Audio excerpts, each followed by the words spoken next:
Bien, tú has dicho mi nombre. Bienvenido a la segunda parte de nuestro programa La Voz del Pueblo de Dios desde Caracas, Venezuela, Caricuao, Las Ajuntas, Radio Macarao y TV Caricuao, hoy 24 de enero del 2015. Rosa. Sí, hacia el verdadero ecumenismo. El Señor Jesús entregó el nuevo pacto a un solo colegio apostólico que presidió Pedro.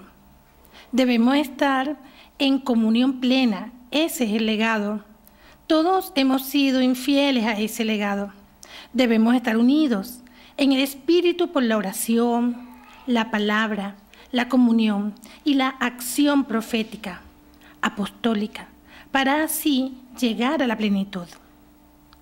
Eliminemos prejuicios, palabras y actitudes que no se conformen con la justicia y la verdad. Reconozcamos esa verdad y la riqueza espiritual en los otros hermanos. Tenemos mucho más cosas que unen y nos unen que los que nos separan. Promover reuniones con peritos cristianos, con criterios firmes y arraigados en la fe de Cristo y en su Evangelio, abiertos al enriquecimiento de la diversidad de carismas, crear conciencia cristiana en nuestros feligreses, participar en la oración unánime y comunitaria, emprender con autenticidad las reformas y renovaciones pertinentes dentro de nuestras propias congregaciones y denominaciones, buscar la unidad en Cristo y en su Evangelio, por encima de nuestros propios preceptos y normas canónicas. Todos nos hemos separado. El Espíritu Santo nos unirá. Seamos humildes y sinceros. La verdad nos hará libre y nos unirá. Que todos y todas seamos más cristianos, católicos, evangélicos, adventistas, pentecostales, presbiterianos, anglicanos, luteranos, bautistas, son solo adjetivos de un solo nombre, Cristo Jesús. Amén. Cristianos de todo el mundo unidos. Esa es la consigna, esa es la consigna. Precisamente a propósito de porque esto es un resumen del Concilio Vaticano II. Hay un documento que se llama la Unitatis Reintegratio, que es el documento que trabajó el concilio para plantearse de nuevo la posibilidad de reunir a los cristianos dispersos. Allí en ese documento salieron dos tendencias. La tendencia primera, que fue de que las iglesias, las denominaciones se unieran, y otra corriente donde exigían que los cristianos que estaban en todas las corrientes y en todas las denominaciones que se llaman cristianas se unieran. Son dos aspectos distintos.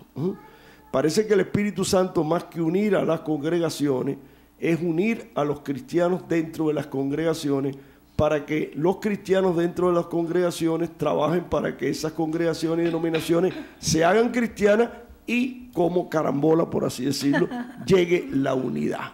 Porque uno de los aspectos que debemos de reflexionar a la luz del testimonio que nosotros tenemos y de nuestros hermanos que nos escuchan, que es una pena que no podamos tener este feedback, aunque hay un hermano ya que nos mandó un mensaje donde Dios nos llama a cada uno de nosotros continuamente, pero él dice: ¿cuántas llamadas de Dios caen en llamadas perdidas? Son peores que nuestro celular, que sí. Yo cada vez que abro tengo unas llamadas perdidas. A veces Dios nos llama y perdemos esa llamada porque no estamos atentos a ella, ¿no? Pero bueno, como decíamos, es muy importante que nosotros tengamos en claro de que la unidad la quiere Cristo y nosotros somos los que hemos provocado esa división. No importa la denominación en donde nosotros estamos, porque de hecho vamos a tener que estar, entre comillas, divididos para transmitir el mensaje y que el mensaje llegue a todos los confines de la tierra. En la iglesia primitiva empezó todo en Jerusalén con Pedro y Santiago, y después se trasladaron a los paganos, donde Pablo y Bernabé extendieron el evangelio, hicieron la iglesia de Corintio, la iglesia de Filipo, etcétera, ¿no? Entonces, lo importante es que esas iglesias que eran diferentes, muy diferentes, la iglesia de Jerusalén y la iglesia de Antioquía era totalmente distinta, pero había un factor que los unía: Cristo Jesús. Amén. El apóstol Pablo lo dice. Unos dicen que soy de Pablo, otro que soy de Pedro, otro que soy de Santiago, otro que soy presbiteriano, otro que soy adventista, que soy católico romano, etc. ¿Y quién murió por ustedes? Cristo Jesús. Entonces, el factor de unión nunca van a ser las instituciones y congregaciones, porque todo el mundo trabaja para defender su corral, y muchas veces creemos que el corral donde estamos es la iglesia verdadera y los demás nos sirven. Entonces, esa actitud no es ecuménica, no es cristiana. Por eso tenemos que buscar la unidad en la diversidad. Somos un solo cuerpo, Cristo es la cabeza, y mientras Cristo está en la cabeza, las diferentes partes del cuerpo son distintas, pero tienen que trabajar armónicamente y guiados por la cabeza, que es Jesucristo. El rollo es que muchas veces somos manos y queremos andar como unas manos peludas por ahí dando vueltas sin recibir la orden de Cristo Jesús. Somos uno, pero diferentes, y debemos enriquecernos con la diferencia de los demás. ¿Qué ustedes opinan, hermano? Sí, señor. Bueno, fíjate, Pablito, nosotros estábamos hablando ayer en el curso bíblico un poco este tema. Entonces, cada quien empezó a expresar, bueno, de alguna manera lo que le gustaba y lo que no le gustaba, o por lo menos lo que percibía de lo que era esa unidad. Sin embargo, hay algo que yo creo que está bastante claro, que es que cuando nosotros empezamos desde mi yo, ¿verdad?, desde mi individualidad, entonces quiero que mi individualidad sobresalga por encima de los demás, ¿verdad? Entonces mi iglesia, es mi denominación, es mi forma de creer que es la mejor, ¿verdad? Que es mi forma de orar, es de orar en el templo, no es orar es allá. Entonces esas individualidades nos va a separar. Definitivamente, porque en las individualidades está la parte humana, ¿verdad? Esa parte que siempre nos divide. Pero cuando empezamos a unirnos en la gracia, amén, a buscar esa bendición del Espíritu, lo que está haciendo el Espíritu en mí, lo que ha hecho en mi comunidad, cómo se ha derramado, vemos que estamos unidos y que hemos experimentado esa misma realidad. Y ahí es donde nuestro velo cae y nos vemos como hermanos, y vemos que es un mismo sentir y que es un mismo cambio que Dios ha suscitado en cada uno de nosotros. Y es allí donde se suscita la unidad en el cristiano. La experiencia del lunes, Rosa, nosotros tuvimos una experiencia el lunes pasado extraordinaria. Hubieron como 5 o 6 pastores de distintas denominaciones, adventistas, presbiterianos, pentecostales, sí, de la iglesia de las Acacias, y allí meditamos un texto como nosotros lo hacemos aquí en el programa en la primera parte, y allí hubo unánime en el sentir, en el pensar. ¿Por qué? Porque estábamos refiriéndonos al pensar, al pensar y el sentir de Jesucristo, no es de nosotros propiamente dicho. Sí, señor. Y por eso la filosofía, que es la parte humana, es lo que hace las especulaciones en cosas totalmente accidentales. Vamos a la esencia, como dice aquí nuestra hermana Marina, nos acaba de escribir Marina. Qué bonito. Saludos, Marina. Bienvenida, hermana, qué bueno que estás aquí en el programa. Hola, Marina. Cualquier poder, si no se basa en la unión, es débil. Hagamos del reino de Dios el poder de los cristianos. Amén. Amén. Amén. Amén. Y de eso se trata, de que Cristo es el que toma el poder, porque el poder en las manos de Cristo es servir y amarnos. Y lo que tú decías, ser capaz de ver la gracia manifestada en un hermano que está en otra congregación, en otra denominación. Amén. Porque ese es el espíritu ecuménico que te abre a esa dimensión de que el espíritu no lo tienes tú acaparado en tu denominación y congregación, sino que el espíritu no tiene barrera. Y ser capaz de discernir eso en personas que pertenecen a nuestra propia denominación o congregación y donde quiera que se dé, incluso más allá de las fronteras cristianas, ¿no es verdad, Johnny? Excelente, sí, y me llama mucho la atención todo esto porque todos defendemos nuestro templo. Y realmente nuestro templo de la resurrección, bueno, yo soy el primer defensor del templo de la resurrección. Siempre me ha encantado mi templo, pero tenemos que reconocer que Dios está en todas partes. Yo siempre hablo de mi templo de la resurrección porque yo vengo de San Bernardino.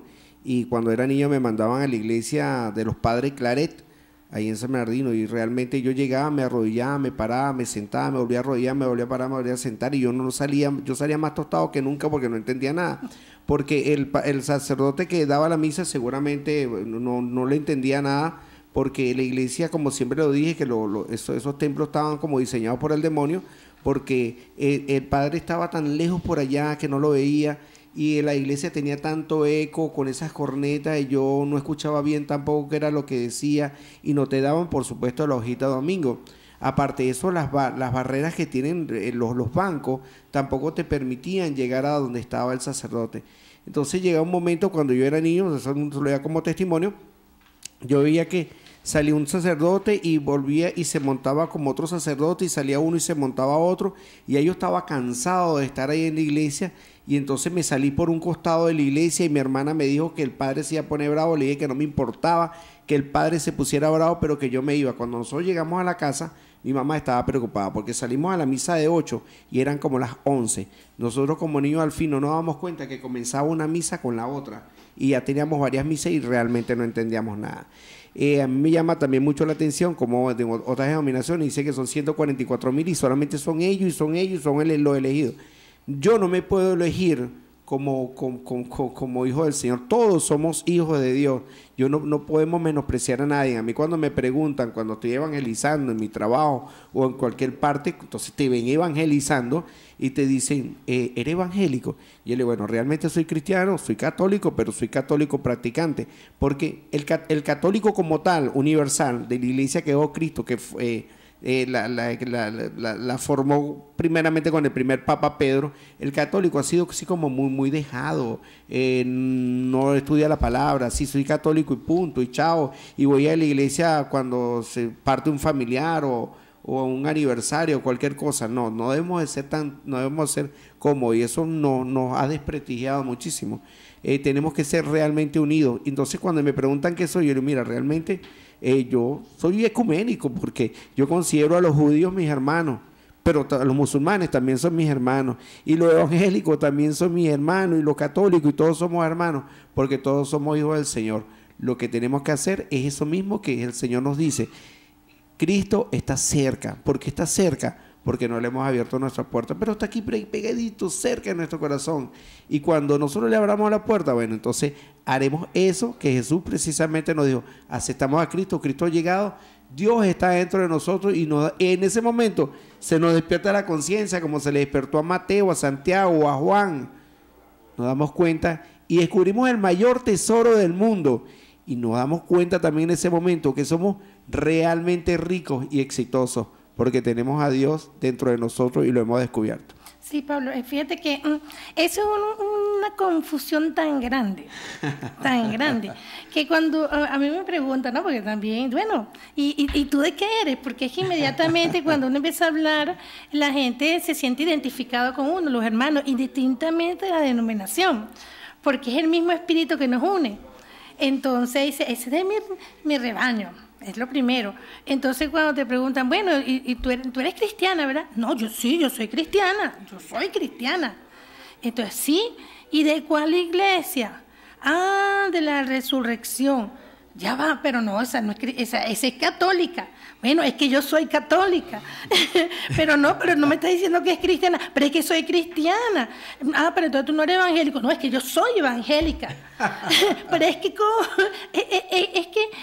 falta esa convicción de saber qué es cada cosa. Cristiano, yo soy cristiana, yo sigo a Jesús, yo busco de Jesús, busco que sea Jesús, que me oriente, que sea mi camino, que sea mi guía. Soy cristiana, ¿verdad? Por lo menos eso es lo que yo digo. Permite, Señor, que cada día sea más cristiana. Ajá. Soy evangélica. Y más católica y más evangélica. Y soy evangélica, porque me baso en el evangelio, y es el evangelio que me va a dar las pautas. Entonces, ese evangelio es el que me está formando. Señor, permite que sean cada día más evangélica y católica. Porque ¿cómo no voy a ser católica si el Señor vino para llevar el evangelio a todo y cada una de las personas de aquí de diferentes de raza, credo, ahí a llevar esa convicción? Soy católica, Señor, permite que deje de tener divisiones y pueda ser cada día más católica. Fíjense que el concilio hizo algo que muchos católicos no se han dado cuenta todavía. Antes del concilio nosotros en la iglesia rezábamos el credo. ¿Y qué decíamos? Creemos en Dios Padre Todopoderoso, en Jesucristo que murió, resucitó. Creo en la iglesia que es una, santa, católica y apostólica. Antes se decía, creo que en la iglesia que es una, santa, católica, apostólica y romana. Eso se eliminó. Nosotros somos católicos, no romanos. Y el Papa, que dicho sea de paso, Pedro no era ningún Papa. Eso fue un invento después de varios siglos de la iglesia. Pedro simplemente fue el elegido por el Señor para coordinar y para asegurar de que Cristo fuera siempre la cabeza de nosotros. Esa era su responsabilidad, de tener ese legado, hablándolo en términos modernos, que Jesucristo nos dejó. Pedro era el responsable junto con los apóstoles de garantizar. Por eso él le dijo, conduce a mis ovejas, esté pendiente de que ellas no se salgan del camino que yo les he indicado. Él era el responsable, no era la roca, sino, aunque tenía Pedro, la roca era Cristo. Amén. Y él tenía la misión de guiar a la iglesia por los caminos de Cristo. Esa era y sigue siendo su responsabilidad, dicho sea de paso, y lo está haciendo muy bien nuestro hermano Francisco, porque él no quiere que le digan papa. Amén. Él se habla del obispo que está en Roma y que tengo esta misión del Señor de tratar de ponernos de acuerdo y mantener la unidad, que lo está haciendo muy bien. Yo quería, en medio de este tema de la unidad, porque este es otro factor que nos puede dividir, que es la concepción que se tiene cuando meditamos ese evangelio de Lucas, donde dice que Jesucristo ha sido ungido para llevar la buena noticia a los pobres, para liberar a los oprimidos, para sacar a las mazmorras a aquellas personas que están en las tinieblas. Nosotros estamos unidos para una misión, no estar unidos por estar unidos, es para cumplir con la misión. ¿Cuál misión? No es la misión de la iglesia evangélica, de la iglesia católica, es la misión de Cristo, que muchas veces dejamos a Cristo marginado, como hacíamos en Navidad, que preparamos la fiesta de Navidad y no invitamos al invitado especial que es Jesús, ¿no, verdad? Entonces yo creo que la unidad tiene que ser en Cristo Jesús. Por eso que los adjetivos católico, evangélico, adventista, etcétera, ¿no? Bautista, todos los adjetivos que podamos ponerle, pentecostales, presbiterianos, todos son adjetivos de la única y verdadera iglesia de Cristo. Cristo tiene una sola iglesia y tenemos muchas congregaciones y denominaciones que en la unión de todos nosotros nos vamos a enriquecer, porque allí está ese verdadero Espíritu de Dios. Dios es el Padre de todos, y como decía muy bien Johnny, de cristianos, musulmanes, budistas, porque hay un solo Dios vivo y verdadero. Amén. No hay otros dioses. Lo que pasa es que cada religión a veces se inventa sus dioses a su imagen y semejanza, ¿no? Pero el único Dios verdadero es el Dios creador, que nos ha hecho todo y que quiere que nosotros seamos hermanos. Ahora bien, ¿en qué sentimientos vamos a unirnos? En los sentimientos de Él, en el amor, para que no haya más fronteras que nos dividen, para que no haya más conflictos, empezando por los más pobres. Dios se revela en Jesucristo como el Dios de los pobres y de los humildes. A mí me llama poderosamente la atención de que ahora en Venezuela, ustedes a nivel internacional deben ya haber escuchado eso, porque eso está en las redes. Un señor que es un economista y un cómico, creo que es Laureano, ¿no? ¿Se llama él? Sí, Laureano Márquez, que se le ocurre hacerle, que iba a hacer un chiste y le salió una morisqueta. Yo lo lamento por usted, hermano, pero le ha salido una gran morisqueta. ¿Por qué? Porque nuestro presidente dijo en el discurso de la cuenta de Memoria y Cuenta, de que Dios proveerá ante la crisis que tenemos, porque es una crisis verdadera. Entonces dice Dios proveerá. Usted no ha entendido lo que eso significa, porque ciertamente Dios proveyó en darnos un país maravilloso como es Venezuela, con todos los recursos que tiene, con toda la cultura maravillosa. Este es el país más grande y más bello del mundo. Amén. Y hay que tener sabiduría para poderlo guiar. Y Nicolás lo que está pidiendo precisamente es a Dios lo que tú le pedías, Johnny. Provéeme de sabiduría, de ver cómo nosotros podemos salir de esta crisis, porque los cristianos, Dios nos ha proveído y nos ha dejado que nosotros nos guiemos por la ley de la economía. Usted, señor Laureano, está firmando esa carta en nombre del Dios de la economía, porque acuérdense que Jesucristo dijo que el dinero, la idolatría por el dinero, era un ídolo. Y ustedes lo que están es firmándole una carta en nombre de ese ídolo. Pero nosotros no creemos en ese Dios que usted firmó esa carta. Nosotros creemos en que Dios provee y estamos orando todos los días para que ese Dios provea a nuestro presidente y a todo el grupo que dirige este país, que dé discernimiento para hacer los cambios y rectificaciones que haya que hacer, y que nosotros guiemos este país no por los criterios de la economía, sino por los criterios de Cristo, porque la economía tiene que estar a favor del ser humano y de los pobres, y no al revés, hermano, como usted lo considera. Entonces me parece que esto es muy importante para entender por qué el Papa es bombardeado. Ahí yo traigo unas reflexiones de unas preguntas de unos periodistas que sería pertinente ver, porque aquí empieza también un factor de división. Nosotros tenemos que unirnos bajo los criterios del Evangelio de Cristo, no los criterios de la ley de economía de mercado o la ley de mercado que dice, ¿no? Interesante, a ver. Sí, no, precisamente, yo te hago la pregunta y tú, como leíste el artículo, entonces le preguntas: santidad, el capitalismo tal y como lo hemos estado viviendo en las últimas décadas, ¿es, según su opinión, un sistema de alguna manera irreversible? Bueno, fíjense que ahí el Papa, en esa pregunta que el periodista le dijo primero, bueno, la verdad que yo no sé saber esta pregunta. ¿Por qué? Porque el sistema capitalista realmente ha promovido el dinero en el mundo. Y no es que el dinero sea en sí malo, sino que no se ha usado para equitativamente desarrollar a las personas. Él dice allí, es verdad que ha traído mucha riqueza a alguna gente, no mucha gente, alguna gente, pero ha traído la miseria a la mayoría de la gente. Entonces, ¿qué pasa? Que cuando yo me pongo con los que nos hemos beneficiado por el capitalismo, nosotros decimos, no, así tiene que ser, sálvese quien pueda, es una jungla, ¿no? ¿Verdad? No es malo, repito, algunos elementos que el Papa allí señala, por ejemplo, y que nosotros estamos tratando de considerar en una rectificación en nuestro país, de que verdaderamente hay que producir, y hay que producir todo, y hay que capacitar a todas las personas para que en su medida pueda ser capaz de producir. ¿Pero para qué? Para esa producción distribuirla equitativamente y que todos seamos felices, que todos podamos beneficiarnos con ese desarrollo del capital. ¿Qué hacen falta personas con gerencia y con industria? Bienvenidos, claro que sí. Sin eso no se puede desarrollar la economía. Si no hay producción, ¿cómo yo voy a distribuir? Pero eso se puede dar en un tipo de socialismo distinto a ese socialismo absurdo, fracasado, paternalista, estatista del siglo pasado. Es un socialismo nuevo, un socialismo que acepta la propiedad privada y aquellas empresas que con buena voluntad quieran hacer negocio, no solamente para beneficiarse ellos, sino para beneficiar y promover la salud, la educación y la cultura de nuestro pueblo. Entonces se puede hacer perfectamente una alianza. Yo creo esto nos lleva a la segunda pregunta. Esta pregunta: ¿puede darse un cambio, una mayor atención por la justicia social gracias a una economía que sea más ética, o se puede pensar en cambios estructurales en el sistema? Bueno, precisamente él habla ahí que habló con unos economistas y le dijeron, y él les respondió, los economistas le pidieron, esos economistas y empresarios, que hay empresarios honestos y economistas honestos, no podemos dejar decir que no.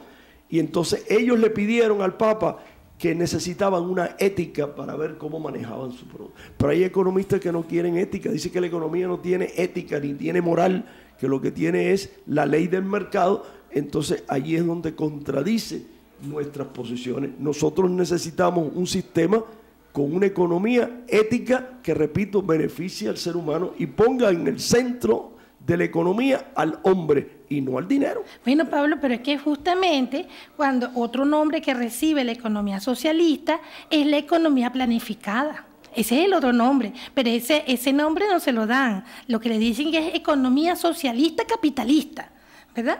Pero fíjate que lo que están hablando aquí, al hablar de una economía ética, es que hay unas normas que deben estar presentes. Claro. Y eso no es otra cosa que una economía planificada. Bueno, entonces, ¿cuál es el temor?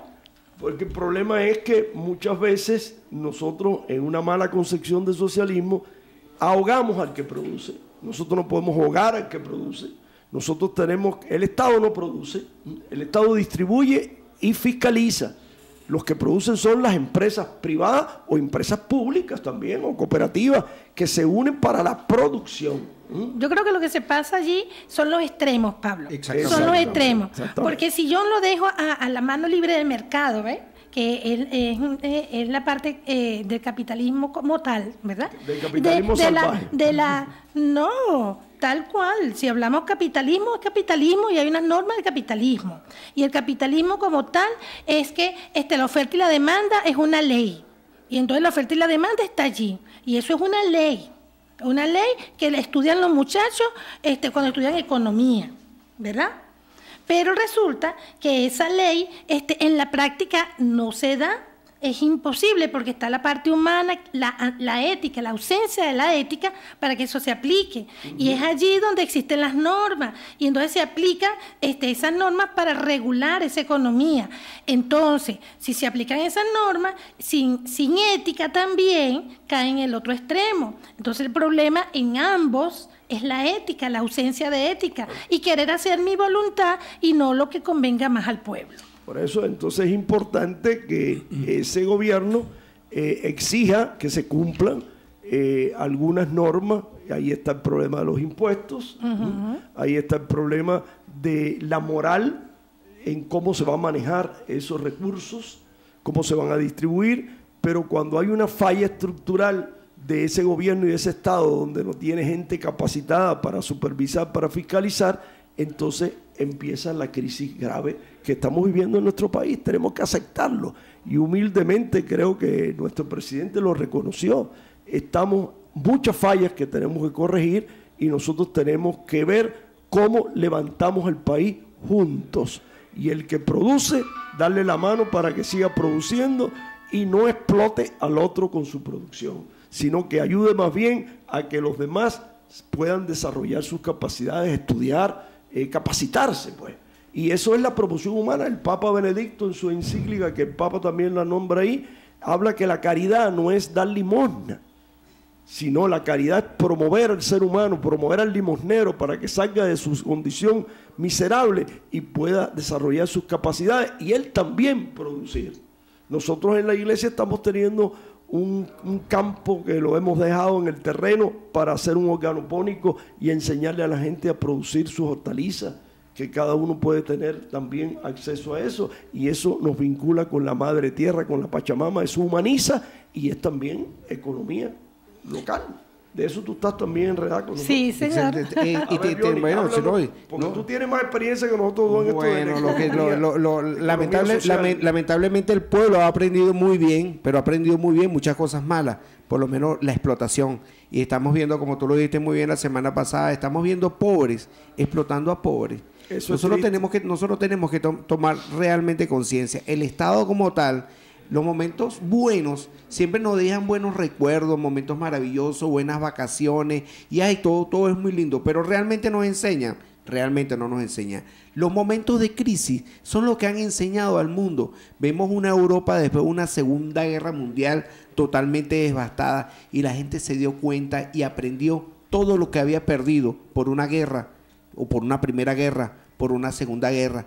Vemos a un Japón devastado por 2 bombas atómicas y realmente nuevamente salió adelante y ha salido adelante. Los países realmente que han salido adelante son los países que han estado en crisis. ¿Qué es lo que ha pasado con Venezuela? Señores, que en Venezuela hemos vivido una bonanza durante tantos y muchísimos años a raíz del petróleo que nunca fue sembrado, como lo dijo Arturo Lapietra, y yo nunca había entendido eso.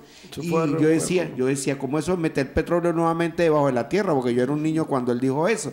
Y lo pude entender luego. Y lo tiene que entender el gobierno como tal. Tenemos que sembrar el petróleo. En los momentos de crisis es el momento más acertado para salir adelante. Es el momento, lamentablemente, también que se han dado cuenta los gobiernos o el gobierno de que tenemos que trabajar de mano a mano con las empresas privadas. Tú no puedes ahorcar al empresario privado porque él precisamente es el generador de empleo. El Estado como tal ha demostrado que es muy ineficiente para ser empresario, y el empresario tampoco debe ser político, pero debemos trabajar unidos y ponernos de acuerdo para sacar realmente el país adelante. Que el empresario quiere ganar dinero, todos queremos ganar dinero, nadie quiere trabajar para perder y ellos también quieren invertir para producir, pero es el momento para salir adelante. Impresionante, Pablo, pero es el momento de invertir, es el momento que cuando no hay tantas cosas, que llega alguien con un capital extranjero y se pone en este momento, no hay detergente, bueno, déjame colocar la fábrica para hacer detergente. No hay jabón, déjame hacer jabón. No hay pasta, no hay café, no hay alguna otra cosa. Es el momento para hacerlo. Es el momento de las oportunidades, los momentos de crisis. Si nos damos cuenta, y hay muchos empresarios así con los ojos puestos en Venezuela que van a querer venir a invertir en el país y bienvenidos sean. Pero ahí yo discrepo, Ya, disculpa, Rosa, sí. Pero lo bueno sería es que se pongan de acuerdo también con el gobierno. Porque si tú vienes a montar una empresa, también los controles, las regulaciones te van a abarcar. Entonces, yo como empresario tampoco me atrevería, o sea, yo tengo que tener unas reglas, unas cartas, un código para decir, como tú mismo lo dijiste. Ahorita Cuba es un ejemplo que tenemos que ver en este momento, señores. Hay empresarios que viven en Estados Unidos que quieren invertir en telecomunicaciones, en turismo, en cualquier cantidad, porque Cuba prácticamente es algo que está ahí virgen. Y las playas de Varadero, para los que no la conocen y para los que lo conocen, dicen que son las playas más bellas del mundo. ¿Quién no quiere invertir en hotelería en este momento en Cuba? Entonces Cuba en este momento se abre al mercado con mucha cautela, siguiendo su estado como tal, sin perder la ética. Se abre al mercado y ¿quién no quiere con tanto capital invertir en esa isla tan hermosa? Sí, pero yo discrepo, Pablo, porque si bien es cierto que estoy de acuerdo que el Estado tiene que abrirse en ciertas cosas, pero también debemos reconocer que lo que se está haciendo debe hacerse. ¿Por qué? Porque estamos ante una situación que es una crisis inducida.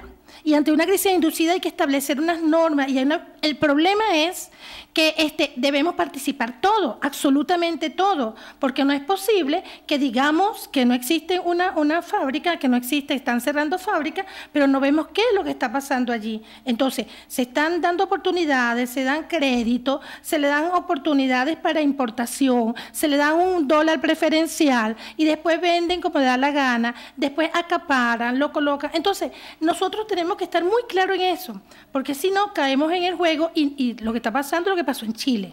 Por eso yo creo que el gobierno y el Estado deben poner las normas éticas. Y la ética es el respeto. Vamos a producir, usted quiere producir, pero ¿qué vamos a producir? Porque aquí podemos traer empresas de esas maletines que pueden producir hasta droga. Entonces tenemos que regular qué tipo de empresa nosotros necesitamos para desarrollar nuestro país. Empresas para producir harina, para producir los productos necesarios, perfecto lo que tú dices, Johnny, pero para que vengan aquí a seguir haciendo chihui y todas esas cosas que están envenenando al pueblo, no. Es mejor que se queden en fuera, que no vengan a Venezuela. Que vengan a Venezuela, la gente quiere que producir calidad, productos que no envenenen a nuestro pueblo, sino que le den salud y prosperidad. Eso es ética. Y las normas éticas tienen que ponerlas el gobierno y ese es el acuerdo que hay que hacer. Yo creo que hay muchos empresarios que aceptarían esas empresas éticas porque le va a hacer negocio. Pero yo no puedo sacrificar un país metiendo aquí a gente que lo que produce es veneno. Basta ya de producir veneno. Produzcamos lo que el pueblo necesita para alimentarse y vivir dignamente. Terminamos el programa. Otra vez, Pedro, gracias Pedro por estar aquí. Me están diciendo aquí los camarógrafos que por qué no vienes personalmente para sacarte el jugo, hermano. Nos alegra mucho que participes así a través del teléfono, pero queremos verte un día. Estamos pendientes para que vengas un día en físico. Dice nuestro hermano Pedrito, también existe la solidaridad socioeconómica con expresiones éticas. Amén. Está diciendo esta frase que resume lo que estamos diciendo. Gracias, Pedro, por tu intervención. Hermano, tenemos muchas llamadas, pero ya se nos fue precisamente el tiempo. Déjame ver si me queda aquí la última. Bueno, imagínate tú, nuestra hermana Iracema, que acaba de tener una experiencia muy fuerte con su hermanita, pero ella sabe que su hermanita está en el Señor intercediendo para que ella siga adelante. Amén. Nos dice Iracema, excelente programa, desbordante de espiritualidad, esencia de nuestra salida de la crisis. Les amo. Y a ti también, hermana. Amén. Bueno, este tema no lo vamos a agotar, mis queridos hermanos radioescuchas y televidentes. Vamos a ver si la próxima semana podemos introducir, porque la próxima semana vamos a tener lo de la paradura del niño y lo de la presentación del niño en el templo, que ese es el tema que vamos a abordar. Pero la parte económica va a seguir iluminado por la ética cristiana. Porque en el fondo lo que hace falta es una conversión, una metanoia, como lo decíamos al principio, para que se dé el reino de Dios sobre la tierra, que no tiene nada que ver con esa economía rentista y mucho menos capitalista explotadora. Rosita. Bueno, vamos a ratificar, este es un año de gracia. Amén. Este es un año de bendición.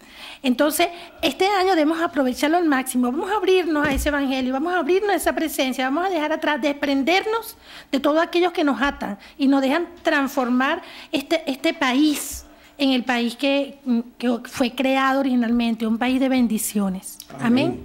Amén. Bueno, entonces, para finalizar, te invito a que vayas a tu templo. Tienes que visitar tu templo. ¿Y cuál es tu templo? Tu templo eres tú. Pon tu confianza en Dios y no lo pongas en el dinero.